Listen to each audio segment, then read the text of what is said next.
Bienvenue dans la pause café, je m'appelle Camille et dans ce podcast, on parlera de l'entrepreneuriat, de web et de développement personnel avec toutes mes petites réflexions qui se baladent dans ma tête. Tu peux retrouver la pause café sur les plateformes de podcast, donc si tu veux écouter les épisodes, n'hésite pas à t'abonner. Hello et bienvenue dans un nouvel épisode de la pause café. Aujourd'hui, on va parler d'un outil que j'utilise depuis pas mal de temps. On va parler de Discord.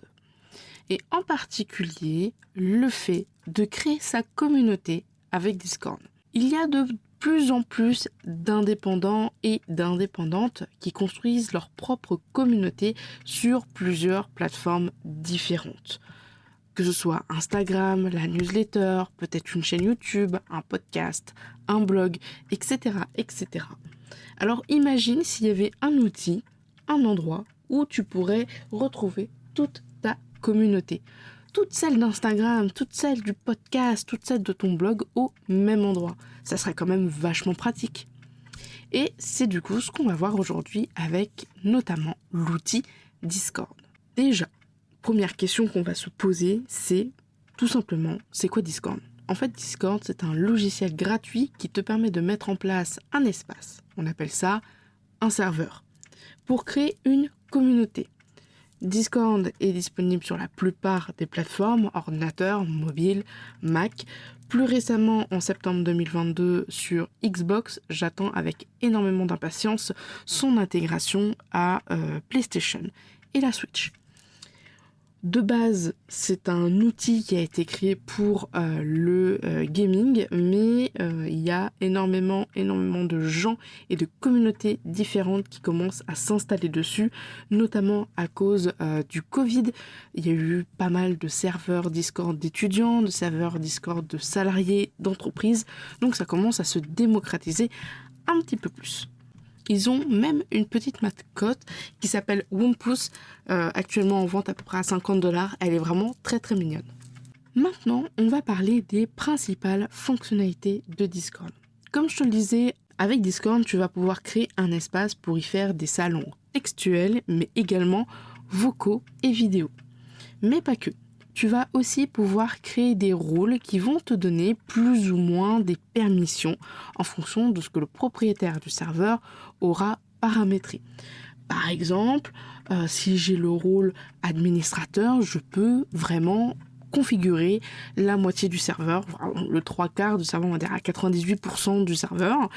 Si j'ai juste un rôle membre, je vais potentiellement pouvoir rejoindre certains salons vocaux, pouvoir écrire dans certains salons textuels, je vais pouvoir peut-être envoyer des images, peut-être pas partout, mais à certains endroits très précis, ou alors des fois on crée des rôles uniquement pour le fun, soit pour montrer son statut, notamment plus tu es actif en écrivant et en étant actif dans les salons vocaux, plus tu vas comptabiliser de points, et ça va te donner un rôle et du coup tu auras peut-être une couleur différente. Peut-être que les rôles c'est juste histoire d'avoir peut-être des notifications en particulier. Si par exemple tu as le rôle de notif de live, à chaque fois dès que quelqu'un fera un live, il sera enregistré en tant que streamer sur le serveur, tu recevras du coup une notification automatique. Les rôles, ça peut être aussi un bon moyen de créer des petits hobbies. Par exemple, dans plusieurs salons, tu as des petits questionnaires.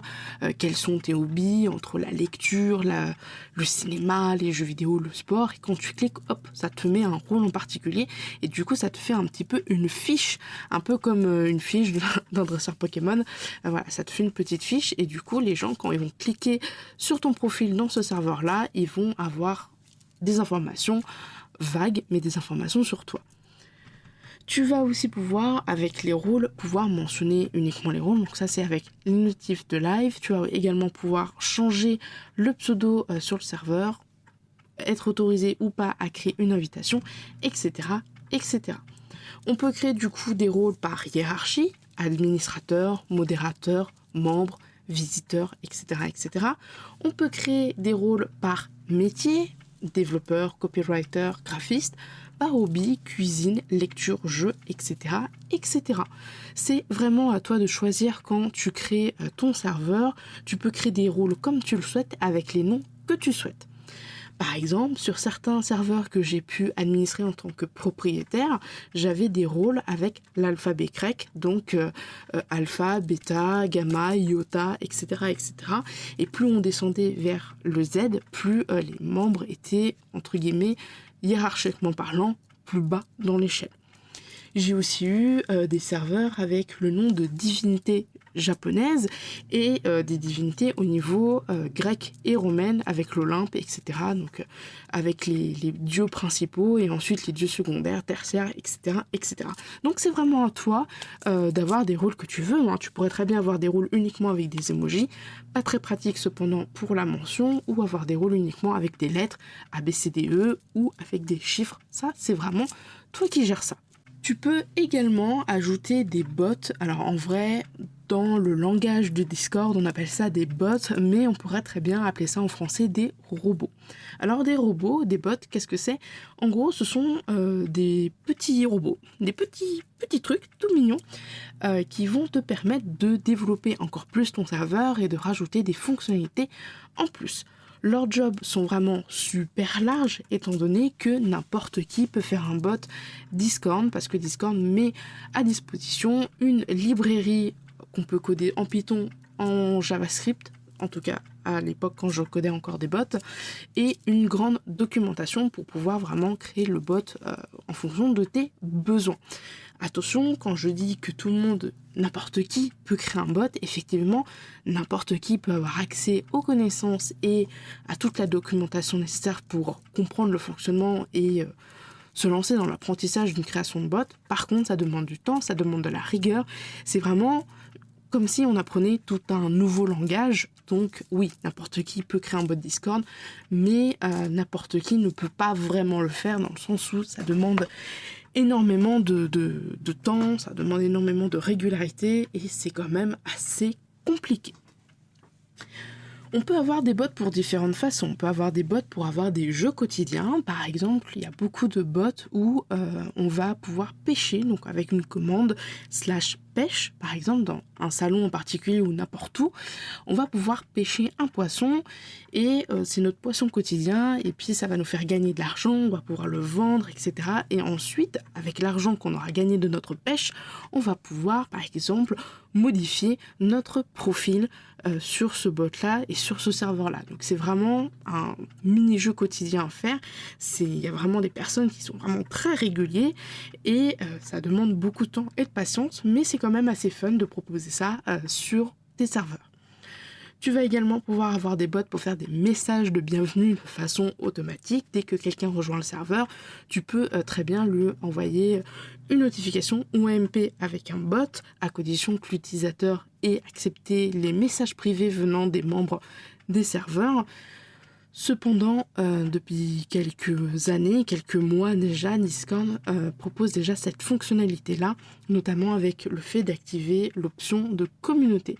Donc, voilà, c'est toi qui vois, tu peux très bien utiliser un bot si jamais tu veux vraiment une façon en particulier d'annoncer la bienvenue, mais sache que Discord a directement intégré cette fonctionnalité-là dans les paramètres des serveurs.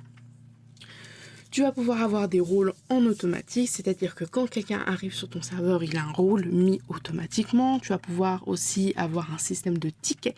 Donc c'est vraiment un système que j'utilise au quotidien pour la plupart des serveurs que je gère. En gros, on clique sur un bouton créer un ticket et ça ouvre un salon textuel avec la personne qui a fait le ticket et les administrateurs et les modérateurs. Une fois que la conversation s'est passée, la personne ou les admins peuvent fermer du coup le ticket, ça va automatiquement fermer le salon et expulser le membre et les modérateurs auront la possibilité de soit complètement supprimer le salon, soit de télécharger la transcription écrite de ce qui s'est dit sous forme de bloc-notes. Et ça, je trouve ça vraiment juste incroyable. Donc voilà, il y a même des bots qui permettent de se connecter en vocal pour enregistrer en audio, un live ou une conversation. C'est super pratique. Si par exemple tu fais des lives un petit peu poussés sur un Discord et que tu as envie d'avoir un fichier audio pour en faire un podcast ou un replay, tu peux utiliser ce genre de bot. Tu as également des bots de musique. Alors attention, il y en a de beaucoup de moins en moins parce que à l'origine, les bots Discord utilisaient beaucoup YouTube et avec les droits d'auteur, YouTube a vraiment poussé à bout le truc et du coup, il y a énormément de bots qui ne marchent plus trop avec YouTube. Pour le moment, il y en a qui marchent avec Spotify. Je sais qu'il y a certains bots comme Rhythm qui sont vraiment des bots très connus et Hydra aussi. Qui essaye de faire un compromis avec YouTube, mais voilà, en attendant, il y a des bots qui utilisent Spotify. En fait, ces bots, donc, comme je te le disais, se sont faits par des gens, des développeurs. Ils peuvent être gratuits ou ils peuvent être payants. Ils peuvent être aussi en premium. En gros, par exemple, tu as la plupart des fonctionnalités gratuites et pour avoir des fonctionnalités plus poussées ou pour avoir plus d'options, il faut que tu payes par exemple un abonnement. On appelle ça du freemium. Personnellement, j'ai déjà créé quelques bots pour certains serveurs de jeux vidéo que je gérais. J'ai vite arrêté leur développement, en fait, très clairement, tout simplement parce que j'étais atteint, entre guillemets, entre gros guillemets, du syndrome du développeur. En gros, je voulais absolument un bot fait par moi et codé par moi avec mes propres fonctionnalités, etc., etc. Et en fait, je me suis rendu compte que c'était beaucoup de temps, beaucoup d'énergie pour rien, parce qu'en fait, les bots que je codais à l'époque avaient les mêmes fonctionnalités que les bots qui étaient gratuits et qui le sont toujours. Et donc, au final, je me suis dit, ok, j'ai plus trop le temps de le mettre à jour, j'ai plus trop le temps, j'ai plus l'argent non plus, parce qu'il faut payer un serveur pour que ton bot puisse tourner en continu 7 jours sur 7, 24 heures sur 24. Donc, je me suis dit, ok, je vois pas l'intérêt de payer, dépenser de l'énergie et de l'argent pour un truc que j'ai fait qui a les mêmes fonctionnalités qu'un autre truc qui marche déjà très très bien. Donc j'ai tout simplement arrêté de faire des bots Discord. Je sais qu'il existe des bots comme Mi6 où quand tu payes l'abonnement, donc déjà quand tu payes l'abonnement, tu as beaucoup de choses sur Mi6. Tu as le fait d'avoir les notifications quand tu fais des lives sur Twitch et YouTube. Tu as la possibilité également de mettre en place une radio continue, c'est-à-dire que tu vas rajouter des musiques et le bot va continuer de faire de la musique. Et tu as une fonctionnalité qui est plutôt sympathique sur Mi6, tu peux lui changer son nom et sa photo de profil si jamais tu as vraiment envie d'avoir un bot qui soit entre guillemets propre à toi, genre c'est ton bot sur ton serveur, c'est pas un autre. Tu peux du coup utiliser l'abonnement de Mi6. Alors un truc qui est cool aussi au niveau des fonctionnalités avec Discord, c'est que tu peux créer des événements. Alors fin 2021, c'est Discord qui a sorti cette fonctionnalité-là, c'était les événements. Alors c'est super pratique quand tu as une communauté, c'est exactement la même chose qu'un événement sur Google Agenda. Tu vas en gros pouvoir planifier des sessions dans un salon du serveur ou dans un salon spécifique de Discord qui s'appelle les lives et qui fonctionnent vraiment comme des lives de masterclass, c'est-à-dire que toi tu lances le live, tu peux parler et les gens qui se connectent sur ce salon spécial ne peuvent pas parler, leur micro est mute et tu peux les inviter à prendre la parole et il y a un salon de discussion pour que tu puisses voir les questions des gens, donc c'est vraiment un salon spécial de live, mais tu peux également programmer des événements externes, c'est-à-dire mettre un événement et mettre le lien vers un Zoom, un Skype, un Meet ou encore un lien vers une conférence physique, imaginons. Donc ça c'est vraiment cool et le truc qui est cool avec les événements, c'est que les membres peuvent s'inscrire, donc participer, dire qu'ils seront intéressés et ils vont recevoir une notification en disant que voilà le live commence sur leur Discord, mais c'est surtout qu'ils peuvent l'ajouter à leur calendrier, que ce soit Google Drive, que ce soit Outlook. On peut vraiment ajouter du coup ces événements-là dans notre agenda et ça je trouve ça vraiment incroyable. Je sais que j'avais créé du coup pendant le mois de septembre plein d'événements sur la pause de 16 heures pour le Seigneur des Anneaux, parce que je faisais des watch parties pour le Seigneur des Anneaux avec certains membres du serveur, et du coup c'est cool parce que du coup il y a juste besoin pour eux de cliquer, ajouter à mon agenda, et c'est fait. Alors je te laisse imaginer avec un serveur un petit peu plus pro toutes les choses que tu peux faire, des sessions de questions-réponses, faire par exemple des masterclass privées, des sessions de coworking, etc., etc. Donc franchement, les événements, c'est grave cool.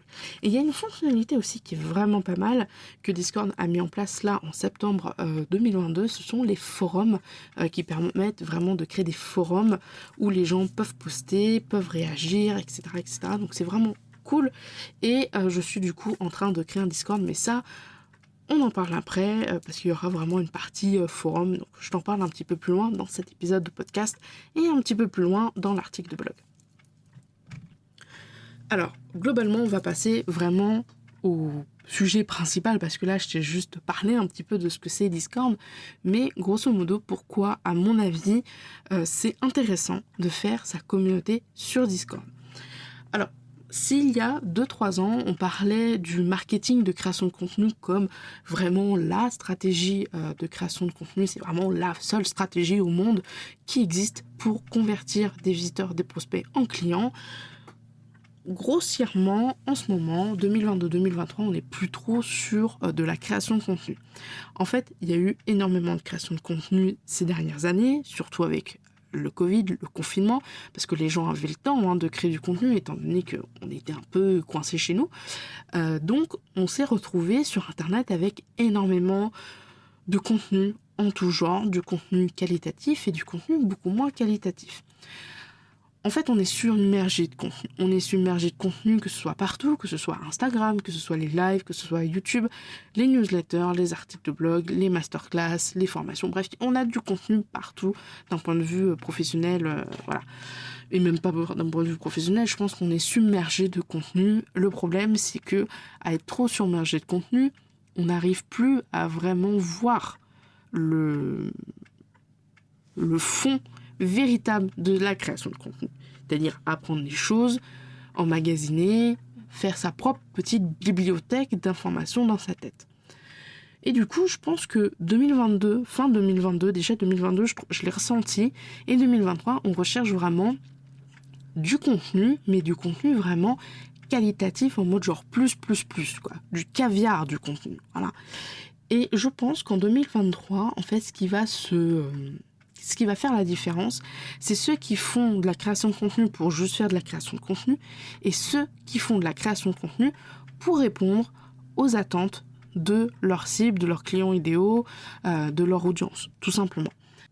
Globalement, voilà, 2022-2023, il faut fidéliser son audience, faire de la création de contenu, mais surtout fidéliser son audience. Faire en sorte que ceux qui consomment ton contenu restent et achètent chez toi. Et c'est pas juste je crée 36 millions d'articles de blog, 36 millions de posts Instagram, 36 millions de newsletters pour juste me dire ok, je vais créer beaucoup de contenu, comme ça va attirer des gens. Non, il vaut mieux peu de contenu, mais du contenu de qualité qui attire, qui convertisse, plutôt que énormément de contenu et finalement ça ne répond à aucun besoin, à aucune demande, à aucune problématique. Donc, pourquoi faire sa communauté sur Discord ?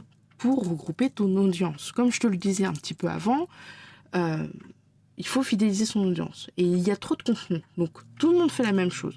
Tout le monde sort à peu près les mêmes sujets d'articles de blog. Donc, il faut se démarquer avec ta personnalité, ton univers et ta façon d'être, tes valeurs, tout simplement.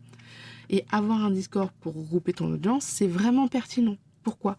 Parce que tu vas pouvoir les notifier d'un nouveau contenu. Un nouvel article, une nouvelle vidéo, une nouvelle ressource gratuite, et avoir leur réaction à chaud. Est-ce que c'est pertinent pour eux ? Est-ce que vraiment, tout ce que tu as produit et ce qu'ils attendent de toi, vraiment, il y a eu un match ? Ou est-ce que tu es tombé à côté ? Si tu es tombé à côté, c'est pas grave, tu retravailles le truc, et voilà. Deuxième point, tu peux créer du contenu de façon plus précise en fonction de leurs besoins et demandes que tu verras beaucoup plus que sur Instagram. Parce que Discord, c'est des messages instantanés. Parce que Discord, c'est quand même un outil. Voilà, quand on est dessus, on est dessus. Et du coup, tu vas pouvoir vraiment demander, ok, je suis en train de travailler sur ça, qu'est-ce que vous avez besoin ? Vous avez besoin de ça, ça, ça. Ah, bah j'ai vu qu'un tel avait des petits soucis, je sais pas, par exemple, sur comment avoir une page de vente impactante. Mais tiens, je vais faire peut-être un article de blog dessus. Et du coup, le fait d'avoir ces personnes-là qui sont sur Instagram, sur newsletter, sur Discord, qui parlent, qui sont actifs, qui parlent de leur vie en général, du coup, tu vas pouvoir vraiment voir leurs besoins de façon plus précise que sur Instagram, en dessous d'un commentaire, sur une story, etc. vu que là, tu vas directement être dans les échanges. Troisième point, tu vas du coup créer du lien et rester dans les mémoires. Ça, c'est très important de créer du lien avec sa communauté. Quatrième point, tu vas peut-être trouver des perles pour tes futurs prestataires. Et ça, c'est vraiment pas négligeable de faire des collaborations. Peut-être que dans les membres de ton serveur, tu vas trouver quelqu'un d'intéressant et tu vas peut-être pouvoir lui proposer un épisode podcast ou un article de blog invité, voire pourquoi pas, peut-être une masterclass, etc. Et du coup, ça va créer des partenariats et tu vas pouvoir peut-être toucher aussi l'audience de cette personne-là et vice-versa. Et dernier point, tu vas pouvoir peut-être aussi appuyer ton expertise en créant un Discord en fonction de ta thématique. Si par exemple, tu es photographe, peut-être que tu peux créer un Discord pour les débutants en photographie ou ceux qui s'intéressent à la photographie. Et donc du coup, tu vas vraiment pouvoir te positionner en tant qu'experte ou experte dans ton domaine. Et ça va encore créer du lien. Pourquoi faire sa communauté avec Discord? Pour lier tes programmes à Discord. Tu as peut-être un programme, une formation ou une offre de mentorat qui est quelque part, et ben je te laisse imaginer un serveur Discord où tu pourrais potentiellement proposer un live par mois pour répondre aux questions de tes élèves, pour ajouter un contenu, on va dire bonus, ou peut-être un contenu payant, comme une masterclass privée, depuis Discord à ton programme, ta formation ou ton offre. Et je vais aller beaucoup plus loin. Imagine aussi potentiellement tes élèves qui travaillent ensemble et qui s'entraident. Ça, c'est quand même vachement cool. Tu vois. Et tu auras même aussi la possibilité de leur demander leur avis sur un point en particulier ou de les sonder pour préparer une éventuelle mise à jour. C'est exactement ce qu'il y a avec la formation de Firestarter de Madeleine, où je suis administrateur avec elle, du coup. Et voilà, Madeleine nous pose des questions en mode genre où est-ce que vous en êtes, est-ce que ça va, est-ce que vous avez des questions, si jamais on a des choses vraiment très pointues, on se rejoint en vocal et il y a un débrief qui est fait par rapport aux questions, par rapport à la formation. Ça rajoute vraiment une dimension, c'est pas juste tiens, je te vends mon programme, ma formation, mon mentorat, mon offre et tu te débrouilles. Il y a un véritable support, je vais y arriver. Et du coup, je trouve que ça rajoute un petit plus qui n'est pas négligeable dans une formation ou dans un programme. Et tu pourrais même, pourquoi pas, créer une offre en rapport avec Discord. Par exemple, un membership ou, voilà, comme je te le disais, un support pour le mentorat avec des salons annonces, des événements, etc., etc. Je pense qu'il y a vraiment quelque chose à faire de ce côté-là au niveau de Discord. Donc voilà. D'ailleurs, j'ai vu quand j'ai du coup créé la prochaine ressource que Discord avait mis en bêta pour quelques serveurs une nouvelle option en plus des forums. C'est une option de membership où globalement, s'il y a certains serveurs qui remplissent toutes les conditions, pourront proposer des abonnements avec bien sûr des fonctionnalités et des choses différentes. Et ça, je trouve ça vraiment assez cool. Si je te parle du coup de Discord dans cet épisode de podcast, ce n'est pas pour rien, c'est tout simplement parce que j'ai lancé une nouvelle ressource gratuite pour t'aider à gérer et développer ton business et en particulier, parce que c'est mon domaine d'expertise, ton site internet. C'est tout simplement le QG de la pause, un serveur Discord où tu vas pouvoir retrouver une bibliothèque de ressources et un forum ainsi que plein d'autres choses à côté. Dans la bibliothèque de ressources, tu peux avoir des templates Notion comme Check tes stats, le calendrier éditorial Notion, la banque d'images gratuite des offices de Notion, mais également des templates Elementor comme des pages 404, des pages de vente, etc. que je réalise en live. Tu as également accès à des outils et des partenariats que j'essaye de trouver et que des fois je trouve ça intéressant de partager ça, mais également le replay de tous les lives que je fais avec par exemple la présentation, avec des liens, etc., etc. Tu as la possibilité également de poser des questions par rapport à une thématique en particulier dans le forum et de venir participer à des lives privés, soit des lives en mode questions-réponses, soit des lives participants participatif. Par exemple, ce mois-ci, je vais sélectionner peut-être 1 ou 2 membres et on va travailler sur une page en particulier. Il y aura aussi par la suite, je l'espère, des invités qui viendront parler d'un sujet qui leur semble intéressant pour les membres du QG. Donc le QG de la pause, c'est une ressource gratuite. Tu peux retrouver toutes les informations sur www.camille-davidp15.fr/QG. Et si tu as des questions par rapport au QG, n'hésite pas à m'envoyer un petit message sur Instagram. Du coup, la conclusion de cet épisode de podcast. Pour moi, Discord, c'est un outil puissant dans le monde de l'entrepreneuriat et partout ailleurs. Il est gratuit avec des fonctionnalités en plus si on a un abonnement Nitro ou encore Nitro Plus et propose pas mal de customisation et de liberté, notamment avec le fait de rajouter des bots. En septembre 2022, Discord a sorti la création des forums dans les serveurs, super utile pour créer une FAQ ou pour simplement avoir comme pour moi un espace où les gens puissent poser leurs questions. Attention cependant, avoir une communauté demande énormément de temps, d'autant plus que sur Discord, les messages sont en instantané. À toi de voir si tu acceptes cette charge ou si tu souhaites déléguer la gestion à une personne qui va t'aider à gérer tout ça. Attention également, parce que tout le monde n'est pas intelligent, je tiens à le préciser, et il y aura forcément certains membres qui vont pas comprendre que tu déconnectes le week-end et que tu déconnectes la nuit, ou que tu déconnectes pendant tes vacances, sous prétexte que Discord, c'est un message instantané, sous prétexte qu'ils peuvent potentiellement te voir connecter si tu as le compte avec lequel tu fais ton serveur qui utilise d'autres serveurs. Par exemple, moi j'ai un seul compte Discord et j'ai le pro, le perso. Et comme je suis connectée H24 sur Discord, on me voit tout le temps connectée. Vraiment, je suis H24 connectée. Et malgré ça, il y a des personnes qui pensent qu'à 4h du matin, je vais répondre à des questions d'un point de vue professionnel et les mentors business. Donc c'est à toi de poser les limites de ce que tu acceptes ou non. Tu peux très bien faire un autre compte spécialement pour ton serveur professionnel entre guillemets. Moi je ne le fais pas pour la simple et bonne raison, c'est que je trouve ça beaucoup trop pénible de switcher de compte à chaque fois. Donc j'ai un seul compte, mais voilà, je ne réponds pas ou j'impose des limites tout simplement. Grosso modo, Discord fait partie intégrante de ma vie depuis 2016-2017.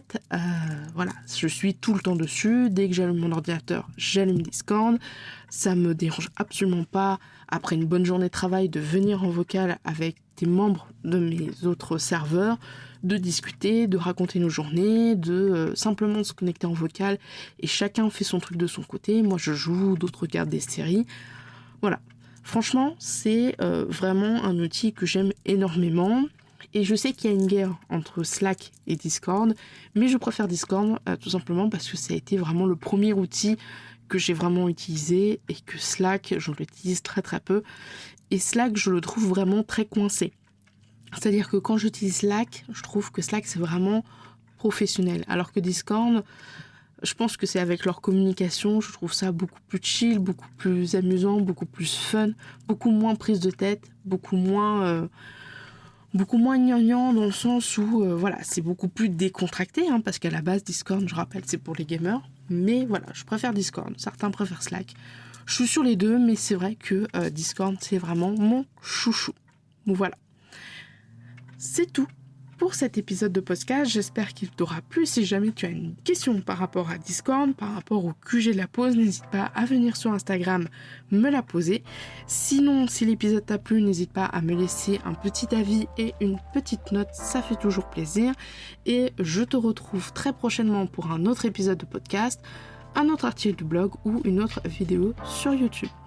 Je te souhaite une bonne journée, un bon week-end, une bonne semaine et puis je te dis à bientôt. Salut, salut!